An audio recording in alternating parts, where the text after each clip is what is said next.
코로나19 이 바이러스로 인해서 전 세계가 지금 공포 가운데 빠져 있습니다.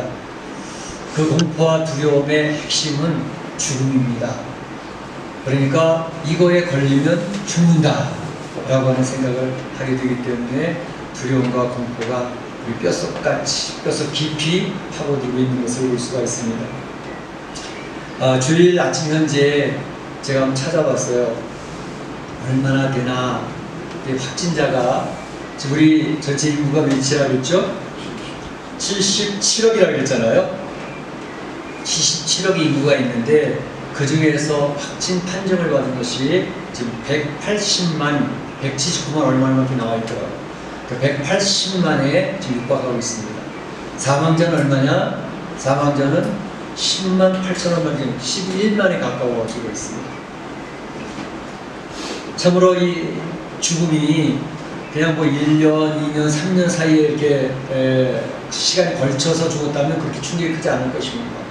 단 3개월 정도 만에 3개월 사이에 11만이라고 하는 사람이 졸지에 죽음을 만나게 되어졌다는 것. 그러니까 이 죽음의 공포가 이 어두운 그림자 우리를 막 짓누르고 덮고 있는 것을 볼 수가 있는 거죠. 이럴 때 우리 그리스도인들의 기도의 제목은 어떤 것이 되어져야 될까? 제가 이렇게 광고를 드리면서 말씀드렸던 것처럼 정말로 의료진들을 위해서 꼭 기도해 주셔야 될 것 같습니다. 저들이 지금 최전선에 서서 이 죽음의 싸움을 싸우고 있는 사람들입니다. 의사 선생님들, 간호사들, 그들 사명감을 가지고 이 일을 감당하고 있습니다. 그러다 죽는 의사들도 있고 간호사들도 있었습니다. 때로는 자원봉사자들이 있습니다. 의사와 간호사들 손길 놓으면 안 된다. 그래서 자기가 위험한 줄도 알면서 자원봉사자들이 나와서 열심히 봉사하고 있는 그런 귀한 멋진 삶을 살아가는 사람들이 있는 것을 보게 됩니다. 그들을 위해서 기도해드려야 될 것 같습니다. 뿐만 아니라 특별히 지금 가장 힘들어할 사람이 누구겠습니까? 확진 판정을 받은 사람들.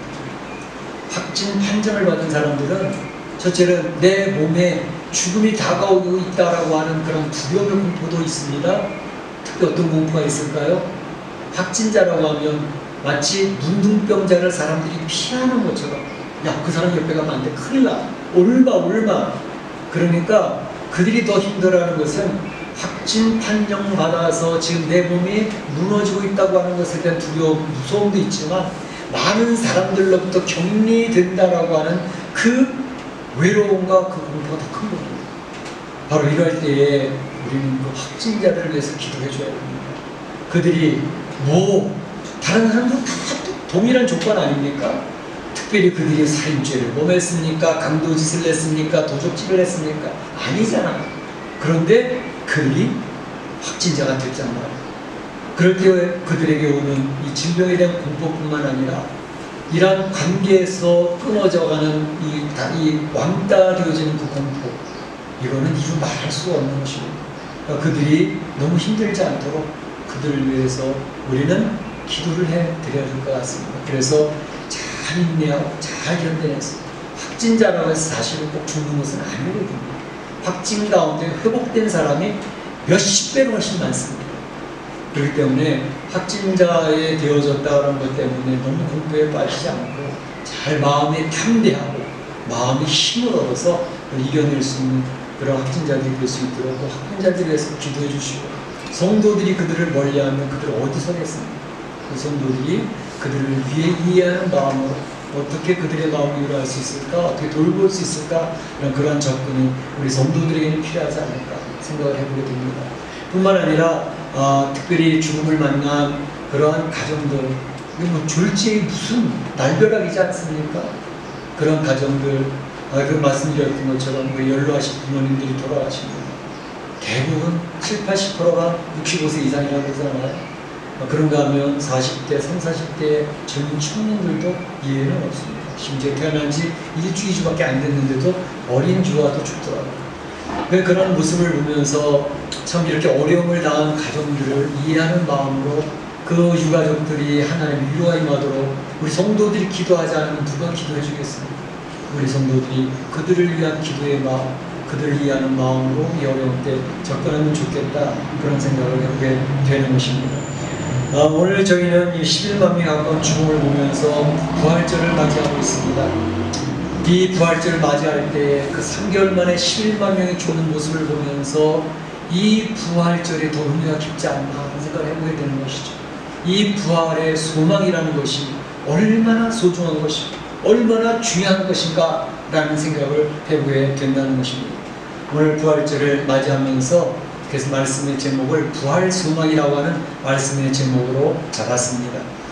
부활소망을 생각해 보게 될 때에 세 가지 측면을 접근하려고 합니다. 먼저는 부활의 전제는 무엇인가 라고 하는 것, 두 번째는 부활의 확실성에 대한 것, 세 번째로는 부활의 종류에 대해서 한 세 가지를 한번 생각해 보려고 합니다. 먼저 부활의 전제가 있을까? 네, 부활에는 전제가 있습니다. 무슨 말일까요? 부활이라고 하는 것은 뭐예요? 다시 살아난다고 하는 거 아니겠습니까? 부활이라는 것은 다시 살아난다고 하는 것이기 때문에 다시 살아난다고 하는 의미는 그 전제가 반드시 있다고 하는 사실은 뭘까요? 죽음입니다. 죽음이라고 하는 전제 속에서 바로 부활이라는 말이 이루어질 수 있는 거죠. 다시 말하면 사람이 죽어야 다시 살아나는 것이지 죽지 않고서야 어떻게 다시 살아날 수 있습니까? 그러니까 부활이라고 하는 단어 전제는 죽음이라는 것이 전제되어져야 된다는 것을 이야기하고 있습니다. 지금 우한 폐렴 코로나19로 인해서 몇 달 사이에 십수만의 생명을 잃게 되어지는 현실 앞에서 느끼는 것이 있습니다. 여러분 어떤 것이 느껴지십니까? 이 석 달여 만에 11만 명이 막 쓰나미처럼 죽어가고 있습니다. 이제 며칠 사이에 한두 주 사이에 배가 3배가 더 될지도 모르겠습니다. 몇십만이 더 죽을지도 모르겠습니다. 이러한 모습 앞에서 여러분 느끼는 것은 무엇입니까? 이 죽음 앞에 느끼는 것은 무엇입니까? 저희는 세상을 살아가면서 인간의 위대함, 인간의 놀라운 능력, 인간을 숭배하는 그런 시대, 현대 문명을 살고 있습니다. 인간이 최고야. 그래서 인간이 지금 우상이 되어진 그런 시대를 살고 있는데, 사실은 이렇게 대단한 존재로 인식되어졌던 인간이 한없이 약합니다. 눈에 보이지 않는 바이러스라고 하는 그런 것 앞에서 이렇게 힘없이 무너지는구나, 무릎을 꿇는구나 라고 하는 모습을 보면서 인간의 존재가 대단한 줄 알았다, 그렇게 되기를 소원했다. 그런데 결코 그렇지도 않구나. 그래서 이 우주를 창조하신 하나님 앞에서 우리 인생은 겸허해질 수밖에 없다 라는 것을 교훈을 받고 있지 않나 싶어요. 내가 그렇게 대단한 존재가 아니다. 그 전에 나사에서 JPL에서 이 우주를 촬영한 그런 동영상을 보여준 적이 있습니다. 지구에서부터 쫙 멀어져 가면서 지구를 촬영을 하는데, 지구를 벗어나 태양계를 벗어나 우주 안드로메다 그 우주를 지나가면서 지구를 비춰주는데, 지구가 대단한 존재로 보여졌는데 우주 속에서 지구는 별볼 일 없더라고요. 점에 불과해요. 점에. 그 정도 볼랑말랑한 점에 불과한데 그 지구 안에 우리 인간의 존재는 더더욱 말할 것도 없습니다.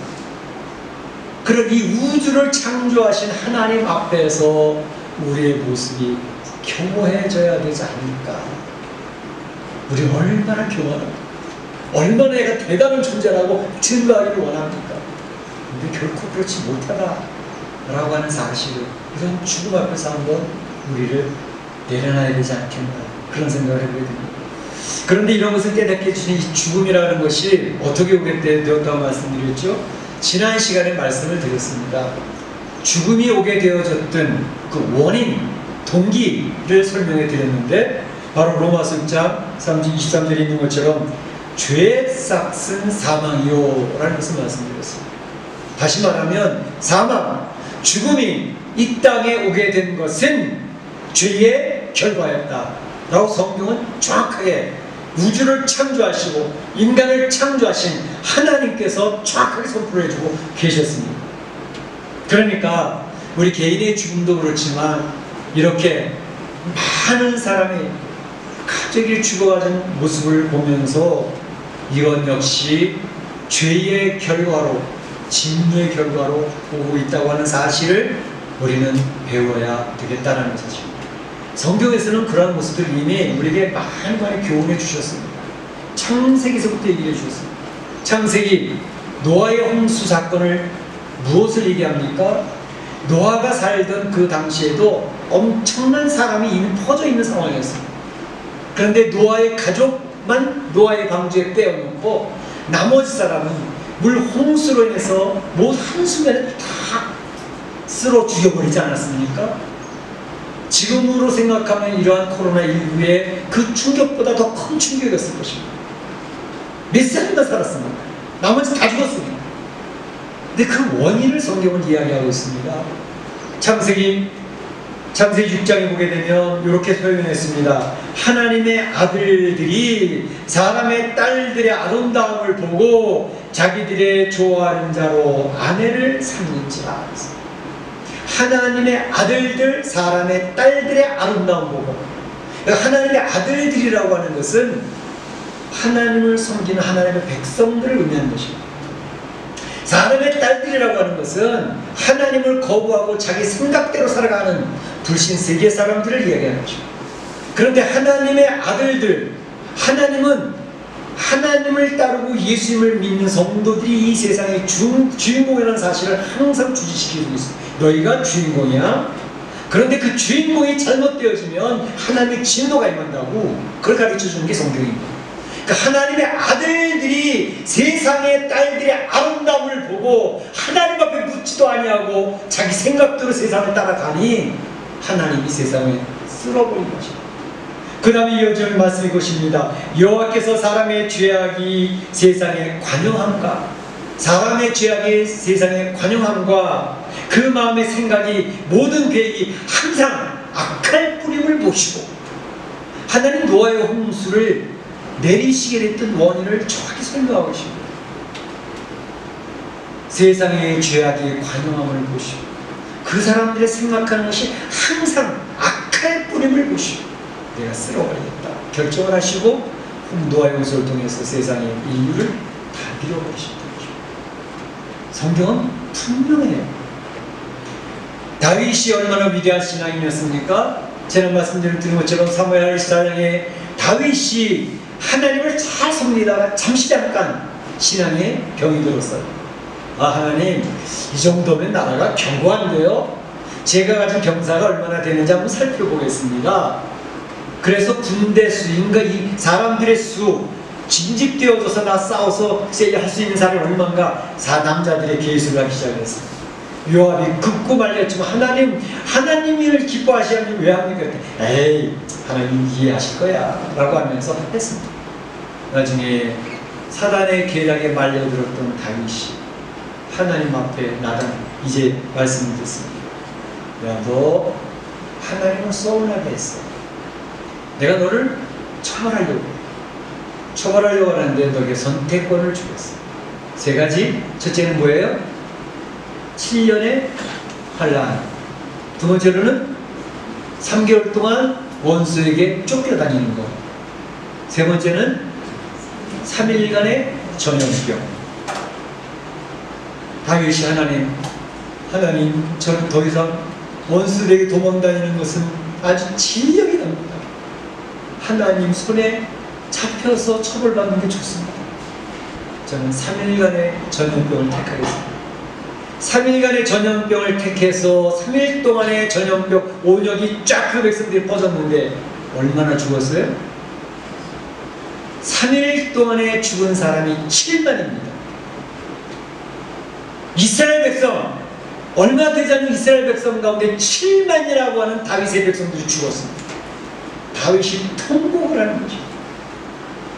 바로 하나님은 그 진노의 손길로 전염병으로 많은 사람이 죽을 원인은 물론 다윗 한 사람만의 죄악을 이야기하셨지만 죽은 사람은 그럼 괜히 억울하게 죽었습니까? 아니요. 그 죽은 사람들도 나름 하나님 앞에 그 해당되는 처벌이 되어졌던 것입니다. 또 성경에서는 이 지구상에 몇 번의 일들을 거쳐가지고 사람들이 죽는 그 사건들이 있었습니다. 어떤 게 있었죠? 유럽에서 유행했던 흑사병, 패스트가 있었습니다. 1348년부터 시작해가지고 그때에 물론 그것도 중국으로부터 시작됐다고 그래요. 쥐로 인해가지고 벼룩으로 인해가지고 스페인 쪽에 이제 이태리 쪽으로 해가지고 유럽 프랑스 잘 접해져가지고 유럽인까지 싹 쓸어 넣는데 그때 그 패스트 흑사병으로 죽은 인구가 얼마? 당시의 전 세계 인구를 4억 5천 명으로 기억하고 있어요. 판단하고 있어요. 4억 5천 정도 되는 전 세계 인구 중에서 그 패스트병으로 인해서 죽은 사람이 1억이었어요. 7천에서 2억 가까이 된다니까 1억으로 보게 됩니다. 지금은 11만이잖아요. 당시에는 죽은 사람이 1억입니다. 전 세계 인구의 4분의 1이 죽는 그런 놀라운 죽음이 왔던 우리 인류 역사의 기록이 되어졌습니다. 또 한 가지 있습니다. 제2차 세계대전 6년입니다. 1939년부터 45년까지 6년 동안에 각 국가들이 이기주의 국가들의 탐욕에 의해서 전쟁이 붙었는데 그 전쟁으로 인해서 죽은 사람이 얼마? 7천만 명. 7천만 명. 그때 우리가 잘 알고 있는 것처럼 유대인들이 예수님을 죽이면서 이 죄를 우리 후손에게 돌리소서 라고 했던 그 말씀의 결과대로 유대인들이 히틀러에 의해서 600만이 죽었습니다. 가스실에서 비누가 되어져 갔습니다. 뿐만 아니라 히틀러가 자살해서 죽고 난 뒤에 바로 러시아에서 이제 자리 잡아오고 있던 공산당 혁명, 그 공산당을 통해 가지고 히틀러가 죽으니까 그 공백을 누가 메꼈느냐? 러시아의 공산당이 자리 잡고 동유럽이 다 공산당 시작이 되면서 그 이념에 반대했던 사람도 싸그리 죽습니다. 얼마나 많은 사람이 죽었는가. 이 주에는 이러한 메스의 죽음, 엄청난 사람이 죽는 그런 역사들이 있었는데 그런 모든 것들이 어느 결과로? 죄로 인해서 왔던 하나님의 진노들이었습니다. 바로 이러한 흑사병도 중세기에 교회가 타락을 하고 부패하는 가운데 캐톨릭 교회가 무너지면서 바로 이 세상 인류가 죽었고 그 위에 르네상스라고 하는 인간이 중심이 된 세상이 있으면서 개혁교회가 생기면서 이제 새로운 질서가 잡혔는데 아마도 이번 코로나19를 통해서도 세계에 새로운 일들이 생기게 될 것이다 예측하는 사람들이 많습니다. 이것의 죄의 결과로 말미암아 이 세상에 죽음이 몰려왔는데 그런데 죄로 인해서 죽지 않은 세상이 있었습니다. 누굴까요? 바로 죄 때문에 이 세상에 죽음이 왔는데 죄가 아닌데 죽음을 맞이한 사람이 있습니다. 곧 예수 그리스도십니다. 예수님은 죄가 없으심에도 불구하고 바로 죄인들을 살리기 위하여 십자가에서 죄를 처리하기 위해서 죽으셨습니다. 십자가에 나가서서 죽음을 선택하신 예수 그리스도. 예수님도 죽음을 당하셨기 때문에 그 죽음이라는 전제 속에서 부활이라고 하는 영광을 보실 수가 있습니다. 유명한 영어 단어 있죠? No cross, no crown. 죽음의 십자가가 없었다면 부활의 영광이 없었을 것이다. 그래서 십자가의 죽음이 없었더라면 예수님에게도 부활의 영광은 오지 않았을 것입니다. 다시 말하면 부활이라고 하는 것의 전제는 죽음이라고 하는 전제가 있었다라는 것을 말씀드리고 싶은 것입니다. 그 부활의 확실성에 대해서 한번 생각해 보겠습니다. 부활의 확실성. 기독교에서 부활하는데 정말 부활이라는 것은 확실한 건가요? 그렇습니다. 부활은 확실한 것입니다 라고 믿는 성도들이 있어요. 그래서 부활을 믿으십니까? 그러면 아멘! 저는 확실합니다. 저는 부활이 있다는 사실을 분명히 믿습니다 라는 성도들이 있는가 하면 어떤 성도들은 글쎄 목사님이 맨날 부활하니까 저 그런 것 같긴 한데 저는 아직 잘 모르겠어요 라고 하는 성도들도 없지 않아 있습니다. 자, 부활의 확실성에 대해서 먼저 생각해야 될 것은 과연 예수님이 부활하신 것은 맞느냐라는 것입니다. 예수님이 부활하신 건 맞느냐? 예수님이 무덤을 찾아왔던 여인들이 바로 천사들이 전해진 예수님 부활하셨다. 무덤에 들어가면 누가 없거든요. 예수님이 시신은 없고 예수를 쌌던 세마포만 차곡차곡 객해져가지고 예수님 머리맡에 놓여져 있고 어떻게 된 거지? 그 여인들은 굉장히 당황스러워했습니다. 부활의 주님을 만나기 위해서 왔던 것이 아닙니다. 시신에 기름을 더 칠하기 위해서 기름을 준비해가지고 왔던 사람들입니다. 그런데 그 자리에 바로 천사의 선포하는 말씀이 있어요. 막달라 마리아가 부활하신 예수님과 대화를 하게 되었습니다. 예수님을 확인하게 되었습니다. 뿐만 아니라 제자들에게 부활하신 예수님이 나타나셨습니다. 요한복음 20장 19절에 제자들이 두려워 떨고 문을 다 잠그고 들어서 이제는 우리가 잡혀가면 다 죽을 텐데 그러고 두려워 떨고 있을 때 예수님이 샬롬 평안이 있을지어다. 닫힌 문을 어떻게 통과해서 들어오셨어요. 제자들을 위로하신 예수님. 도마가 아이고 나는 모르겠어. 당신들이 예수님 봤다고 하지만 나는 본 적이 없어. 아직 나는 봐야 믿겠어. 도마야 내 손에 못자국이 보이느냐? 한번 만져보려? 창에 허리에 장적을 보았느냐? 한번 만져보지. 못 믿겠다고 얘기하는 도마에게 못자국을 창자국으로 확인시켜 주시는 주님의 모습을 볼 수 있습니다. 실망하고 낙심하고 내 예수님을 위해서는 생명을 바치겠습니다. 절대로 예수님이 죽는 자리에 나가지 않겠습니다. 라고 했지만 세 번이나 부인하고 자기 자신에 대한 실망과 절망 속에서 고기 잡으러 갔던 베드로에게 예수님이 나타나셨어요. 베드로야 고기 많이 잡았어? 없습니다. 예수님이십니까? 맞아. 예수님이 그를 만나셨고 그에게 네가 나를 사랑하는 진실로 나를 사랑하는 부활하신 예수님이 베드로를 만나주시면서 한없이 슬퍼하고 자책하고 있던 베드로에게 다시 희망을 주시고 부활의 소망의 주님을 보여주셨던 그 모습을 잘 알고 있지 않습니까? 엠마오로 가면서 실망하고 낙담한 대화를 나누고 있던 제자들에게 엠마오에서 예수님 떡을 떼어주고 그들의 눈이 영적인 눈이 밝아지니 예수님을 확인하고 주님이시다 라고 이야기했던 그 엠마오에 가던 제자들 보여주셨던 예수님의 부활. 예수님이 보여주신 것은 몇몇 제자들 환상에 사로잡혀 있는 최면에 걸려있을 것 같은 제자들에게만 보여주신 게 아니었습니다. 한 번에 500명이 모여있는 많은 사람이 있는 그곳 예수님이 한꺼번에 그들에게 보여주시지 않습니까? 고린도전서 15장에 500명이나 되는 사람들에게 예수님이 보여주십니다.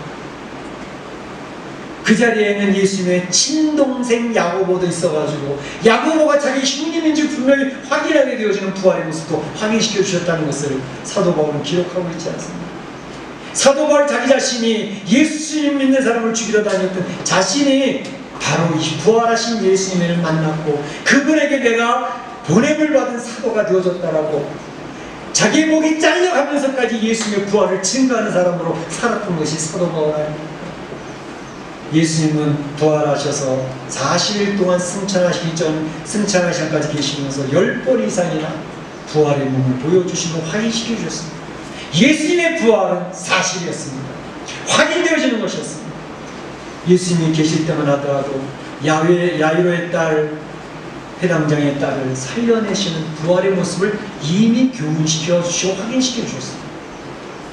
죽어서 그 시체를 메고 장례를 치르러 가고 있는 과부의 아들을 그 관을 대시고 기도해 주셔서 그를 살려내셔서 과부에게 소망을 주셨던 예수님께서 죽어도 살아나는 게 있다고.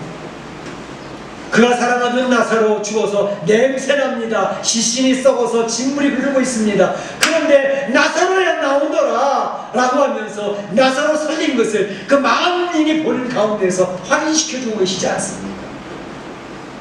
죽은 자는 살아날 수 있다라는 것을 예수님은 실물 교육을 보여주셨던 것입니다. 부활은 확실한 것입니다. 예수님이 십자가에 돌아가셨지만 3일 만에 다시 살아나셔서 부활하셨습니다. 앞에서 살아났던 사람과 예수님의 부활이 다른 점은 뭐지요? 나사로, 과부의 아들, 야일의 딸 그들은 다시 부활했지만 다시 죽었어요. 예수님은 부활하신 후에 다시 돌아가시지 않았어요. 그 차이가 있는 것입니다. 분명한 사실은 예수님은 부활하신 것이 너무나도 확실하다는 사실을 먼저 믿어야 된다는 것입니다. 믿으십니까? 믿으십니까? 예수의 부활을 확실하게 믿으십니까?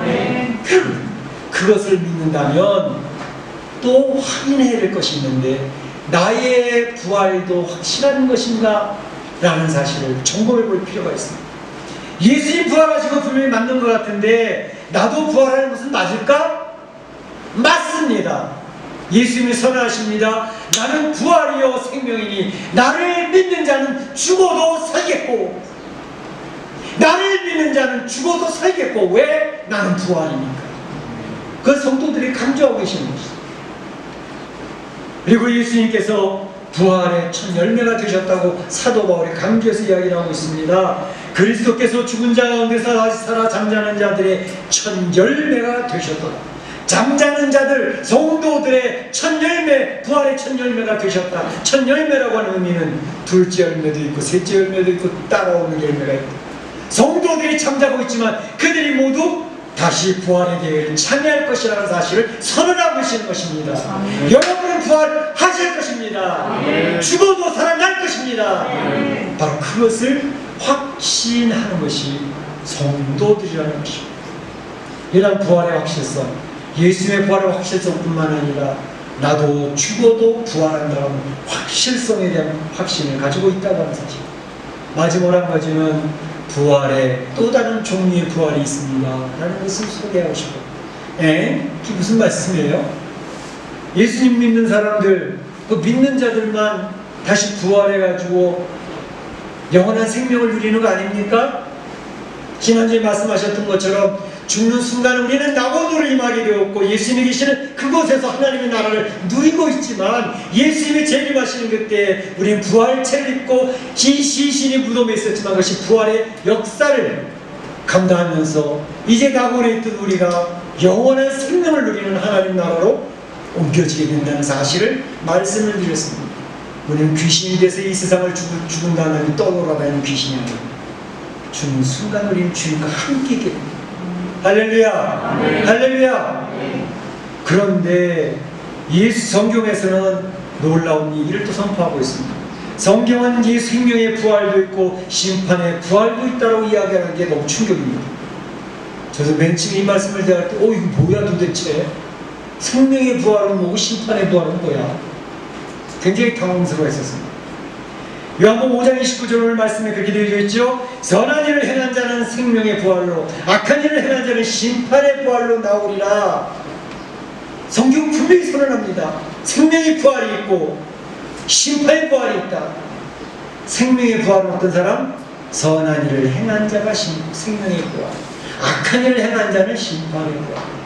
그러면 또다시 궁금증이 생깁니다. 선한 일을 행한 자는 도대체 뭐야?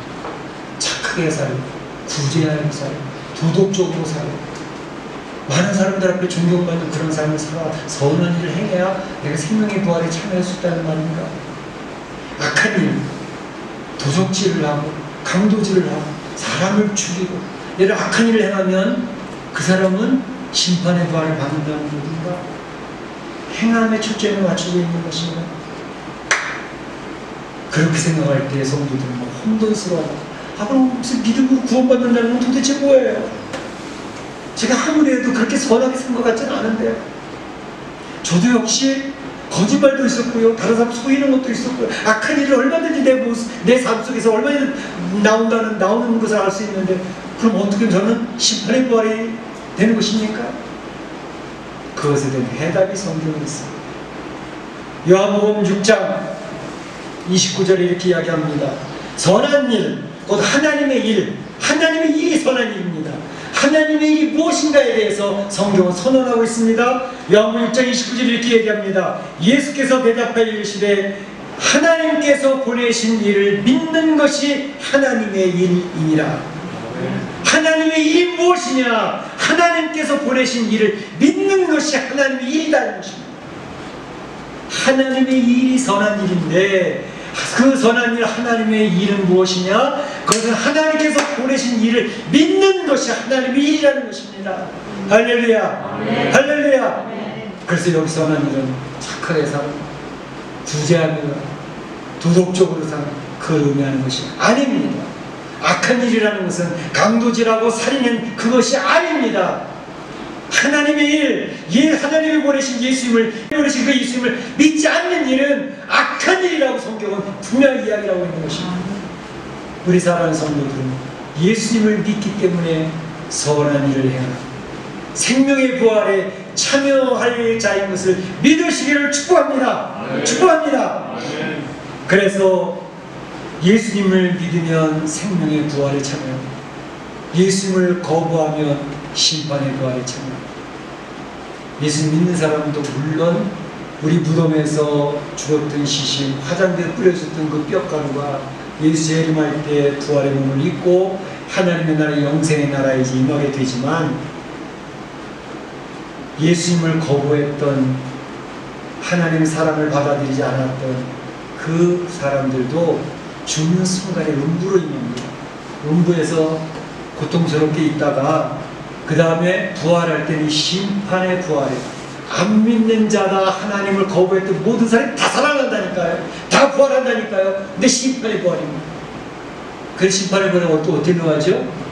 그게 이제 영벌에 쳐서 그 지옥이라는 곳으로 옮겨지게 되는 것입니다. 영벌에 쳐서 옮겨지는 것은 죽고 싶어도 죽지를 못합니다. 자살도 되지 않습니다. 그곳에서는 영원한 형벌을 계속적으로 죽지도 못하고 형벌을 받는 것이 지옥입니다.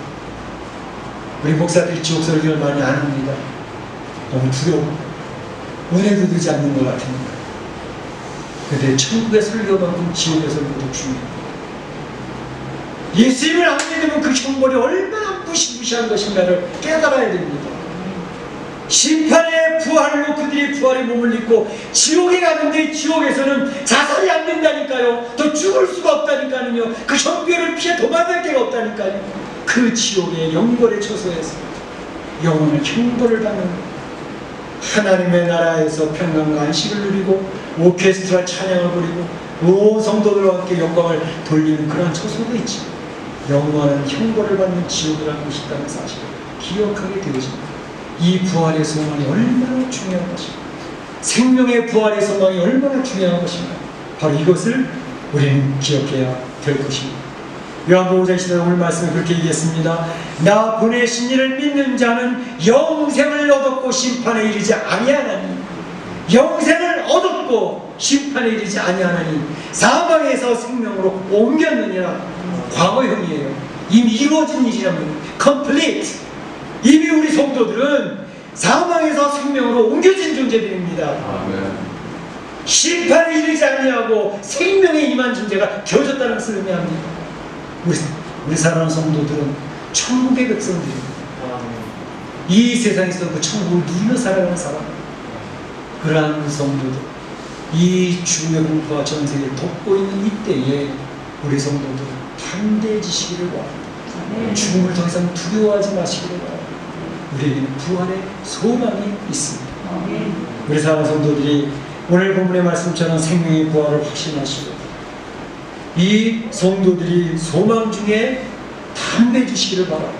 승리하는 그 부활의 소망의 성도들이 되시기를 주님의 이름으로 축원합니다. 아멘. 축원합니다. 아멘. 감사합니다. 이 시간에 다 같이 한 목소리로 기도하겠습니다. 오늘 주신 하나님의 말씀, 정말 나에게는 부활의 소망이 있는가, 부활의 확실한 소망이 있는가 하는 것을 확인하면서 한번 기도하시기를 바랍니다. 같이 기도하겠습니다.